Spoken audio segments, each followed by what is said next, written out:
This is Doug Coyle. I'm here with James Walker, founder of Tiger Rugby.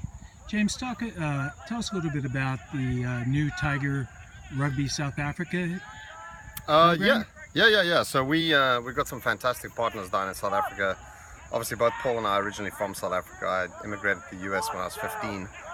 So we have a lot of contacts down there, and Paul had reached out to Frankie Horn, who's the former captain of the Blitz box, and start a conversation about getting Frankie over here and doing a few coaching clinics with us at IMG.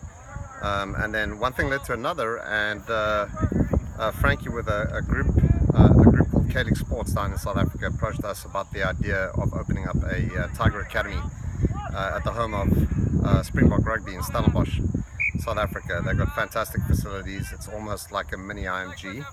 It's where the Blitz Bokke train. It's world class, and they've put together a fantastic program, and I think we're launching in about 2 months. Is that geared for South Africans, or are you trying to get people from the US to come over? No, it's specifically in this case geared to US, mostly US players. There will be some coming in from Europe.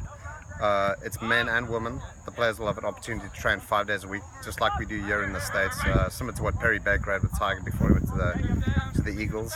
It's a full residency academy, Chula Vista type setup. Players eat there, they train there, they go on tour. There's the Dubai Sevens later this year. Players can add or subtract some of these packages to what they initially buy, and you can go there as a resident for 3 months or 2.5 months, or you can go as a resident for longer, up to 7.5 months to 9 months, and then you can plan multiple tours across the continent. You're here today at Christian Brothers Academy, Yep. Lincroft, New Jersey, is representing the British Council. Yes, yeah.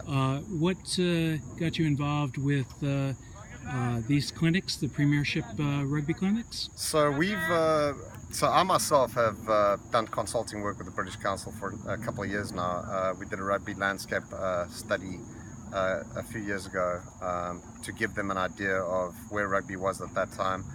Things have moved on since, a couple of years down the line, but there's some big things coming down the pipe with the Premiership. They're coming to the United States now on a regular basis. They're playing the games here and just growing their audience. But at the same time, they want to get involved in community service work. So there's a long tail CSR program that's being lined up, and a lot of that's got to do with figuring out where the best places for interventions are. So we are making partnerships across the United States. I'm part of that, as I'm pretty well connected with rugby in the US. I've spent the last 10 years crisscrossing the country through my work with Tiger Rugby. So it's a perfect fit for us. Last year when we came down here, we bolstered their coaches with a group of Tiger coaches, and we did a coaching roadshow where we hit New York, Philadelphia, New Jersey, and went straight down to Houston, down to Galveston actually, which is actually where all the all the damage has been done this last week. But yeah, there's a lot of exciting things on the table. Tell us a little bit about that IMG camp. Okay, so IMG is down in Bradenton, Florida, which is just south of Tampa Bay.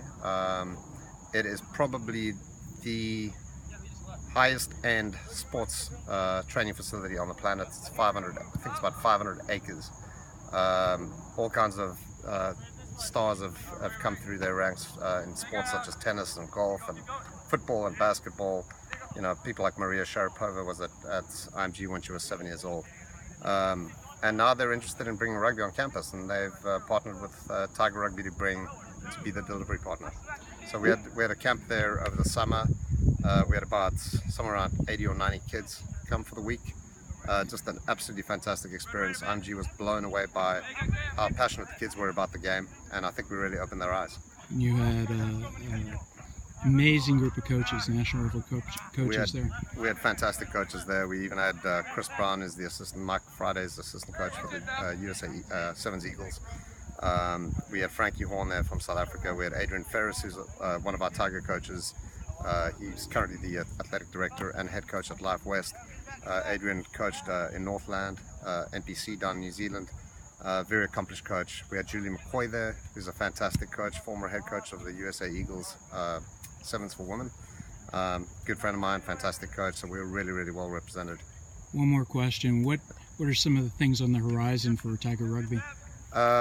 We have quite a few things on the horizon. They're bubbling under. Like I said, South Africa, there's talk about potentially doing something in the UK. We've got multiple overseas tours which we'll be announcing soon, and a couple of really big ones too. So very excited to get back in that on that side of things. Our 1823 squad will be touring around the United States. We're lining up that schedule, but you'll see much more of us. We won't be playing 1823 in club nationals anymore. They'll just be our 18 to 23-year-old development teams, and they'll play in the US, maybe Mexico, some in Canada, and things like that. Any overseas tours, major tours, will be Tiger Rugby. James, thanks a lot. Absolutely. Okay.